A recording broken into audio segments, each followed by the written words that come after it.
மாகாண சபை உறுப்பினர் வருவதாக இருந்து அந்த குறித்த நேரத்தில் வரவில்லை. ஆனால் சற்று தாமதமாக ஒரு பெரிய வாகனத்தில் பலருடன் அவர் வந்து இறங்கினார். அதில் வேட்பாளர்களும் இருந்தார்கள். ஆனால் வேட்பாளர்கள் அல்லாத பலரும் இருந்து வந்தார்கள். வந்து சிறிய நேரத்தில் சில பேச்சுக்கள் அங்கே இருந்தவர்களை நோக்கி வீசப்பட்டன. ஆனால் யாரும் அதை பெரிதாக கருத்து எடுக்கவில்லை. அங்கே வந்திருந்த அந்த வேட்பாளர்களுடைய தேசிய அடையாள அட்டை புகைப்படம் எடுக்கப்பட்டு அதே வேளையில் சத்திய கடிதாசியிலும் அவர்களிடம் கையொப்பம் பெறப்பட்டன.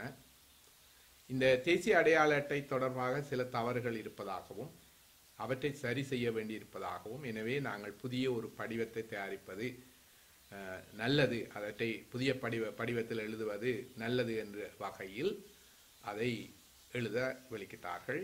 அங்கே மார்ட்டின் வீதியில் உள்ள எங்களுடைய அலுவலகத்தில் இவ்வாறு வேட்பாளர்களால் நிரம்பி மக்களால் வேட்பாளர்களால் நிரம்பி இருந்ததன் காரணமாக முன்னால் உள்ள வீட்டின் ஒரு பகுதியில் திரு குலநாயகம் அவர்களுடைய வீட்டின் ஒரு பகுதியில் அதை செய்வதாக சொல்லி செய்தார்கள்.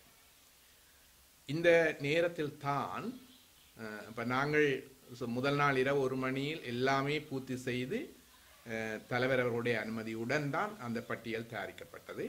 அப்போ அந்த பட்டியலில் சில மாற்றங்கள் அங்கே புகுத்தப்பட்டன.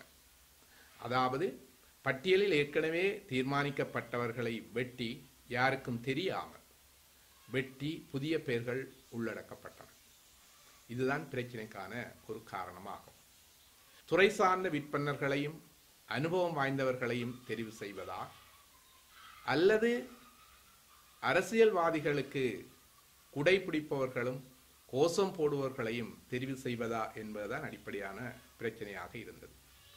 என்னை பொறுத்தமட்டில் ஒரு பரந்த அடிப்படையில் எங்கள் பிரதேசத்துக்கு நல்ல துறை சார்ந்த அனுபவமுள்ள விற்பனர்களும் இளைஞர்களும் வர வேண்டும் என்றே நான் எதிர்பார்த்தேன். அந்த வகையில் தான் அந்த தெரிவுக்கு முன்னுரிமை கொடுத்தேன்.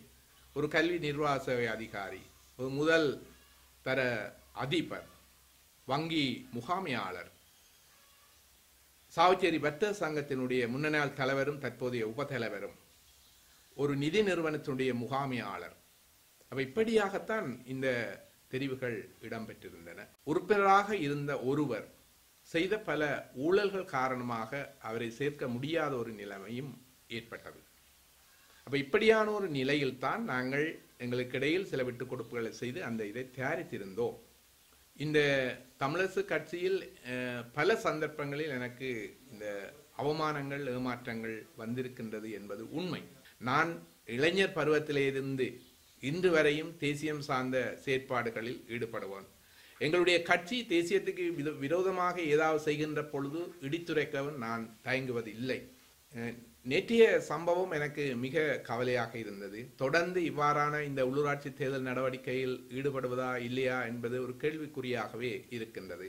நேற்றைய இந்த பட்டியலில், நேற்று சமர்ப்பிக்கப்பட்ட பட்டியலில் அவர்கள் விளக்கம் இல்லாத வகையில் கையெழுத்து போட்டவர்கள் அவர்கள் அதிலிருந்து விலகுவதாக இன்று எங்களுடைய தலைவருக்கு கடிதம் மூலம் அறிவித்திருக்கின்றார்.